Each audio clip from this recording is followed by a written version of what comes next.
2,000 years ago, the Roman army is the best equipped army in the world. While the architects have mastered the art of manipulating stone and concrete, military engineers have fashioned metal and wood to create devastating weapons of war. The Roman foot soldier's main weapon is a fearsome sword called a gladius, a double-edged blade about 18 inches long with a sharp point. It was used for stabbing and thrusting rather than slashing. But if a sword could be deadly at close quarters, their spear, called a pilum, could kill from a distance. It can be thrown with lethal accuracy around 100 feet. The pilum's designed basically to kill. It's designed to pierce people, to pierce armour, to pierce their shields.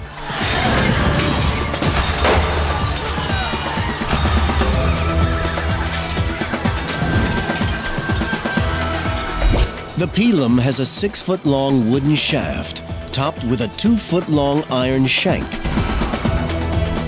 The tip of the shank was triangular and would have been difficult to remove once it impaled the enemy. The drawback of any javelin-type weapon is that the enemy may pick it up and throw it back. But Roman military scientists employ the latest metal-making technology to protect their men. The iron tip of the pilum is tempered through rapid heating and cooling, making it hard and strong. The shaft is untempered, leaving it soft. Striking a shield, the pilum's strong tip penetrates, but the soft shaft bends, making it useless for the enemy to throw it back at the Romans.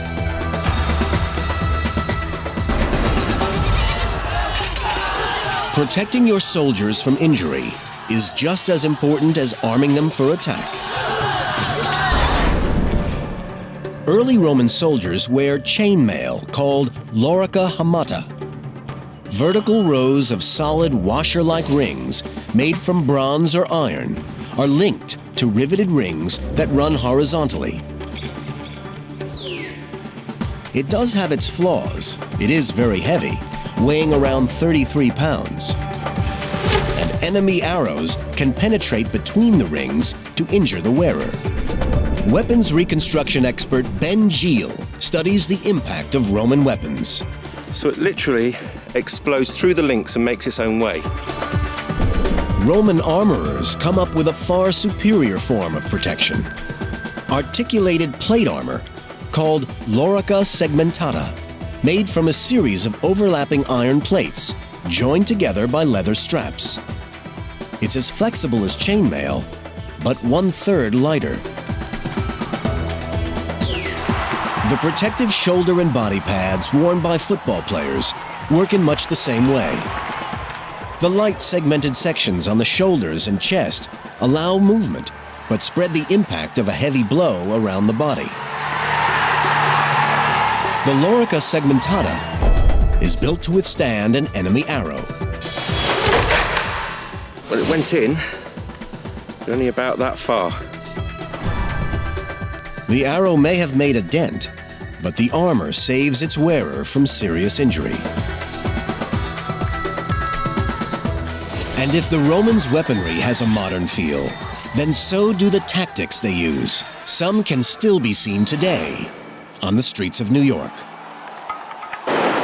January 31st, 2002.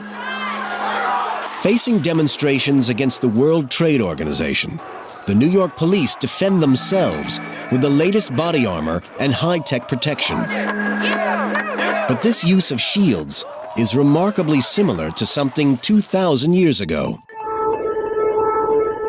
The Roman legions know exactly how to fight heavily armed foes. They use the testudo, Latin for tortoise. Legionnaires bunch together and lock their shields in formation to create a large protective screen. A formation as effective in attack as it is in defense. The soldiers use a large curved shield, which is made from another modern-sounding material, plywood. Plywood's very easy to make. You just take a few layers of wood, wood and glue them together with the grain at 90 degrees to each other on the different layers, and that provides a protection that's fairly firm, but that is still a little bit flexible, and that's how they're able to produce these curved shields. Laminating the alternate layers at 90 degrees gives the shield its strength. Drop a marble on a thin sheet of wood, and it breaks easily. Put two sheets together with the grains in the same direction, and they still break. But cross the grains, and the marble bounces off. But it isn't just the foot soldiers who have the high-tech equipment. The Romans can also wheel out the big guns. I think one of the things that impresses me most about Roman military technology is the artillery.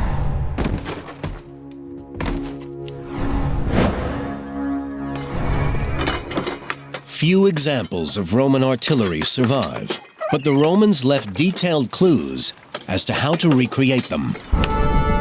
Gilles is a member of the Ermine Street Guard, Britain's leading Roman reenactment group. He believes their recreations help us to understand how Roman technology worked. Before this was done, nobody really knew how these weapons and how this equipment worked. But just knowing how it was constructed doesn't really tell you how it was used, and that's why experimental archaeology like this is very important.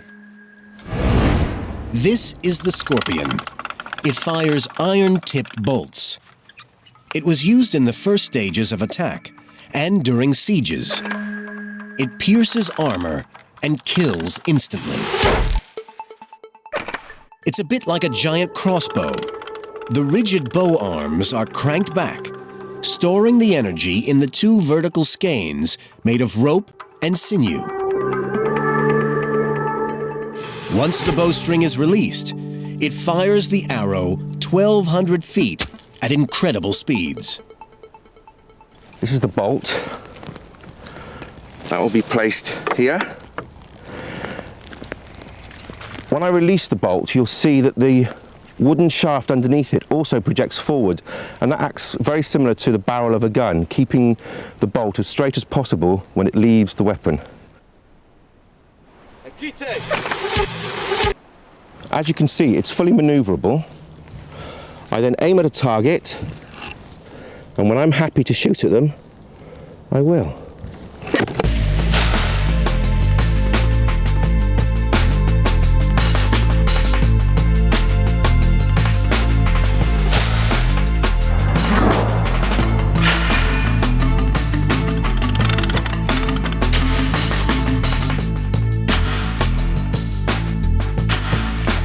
The Scorpion is a lethally effective weapon. They would have caused devastating injuries. There are skeletons of British people who were probably killed by the Romans when they invaded. There's one guy who had an arrowhead through his spine, another guy who had a catapult bolt through his head, and it went through his skull about here. It must have killed him instantly. Although it's an effective anti-personnel weapon, the Scorpion is of little use in attacking a building. For that, the Romans need something with a bit more punch. The onager and the ballista. I think the stone throwers are the most devastating piece of Roman technology. These pieces of artillery fire large stones at the enemy. During sieges, they propel projectiles so high into the air that they can break down enemy walls. The whizzing noise of the stones strikes terror into Rome's enemies. To increase the fear factor, they're painted black, so they're harder to see. It's very effective physically, but it's also a huge psychological weapon, and enemies whom the Romans are fighting are really scared of this stuff. The ballista works like the Scorpion, but is bigger and more powerful. It can fire a 60-pound stone forward, or a 3-foot bolt around 1,500 feet, allowing the soldiers to stand well away from enemy archers.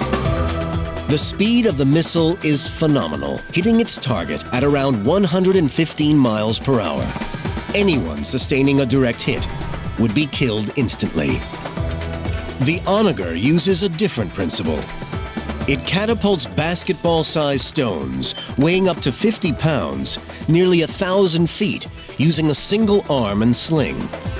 The vertical arm is powered by a large horizontal skein of rope, coiled and twisted to create a rotational force. The skein acts like a spring, storing energy to be released on firing. The more powerful the spring, the more powerful the catapult. The Romans use rope made from sinews because it's very springy and gives back an exceptionally high percentage of the energy stored in it. Each Roman legion would carry around 60 pieces of artillery. The combinations of technology and tactics makes the Roman army the premier fighting force in Europe for 500 years and influences military tactics for the next 1500.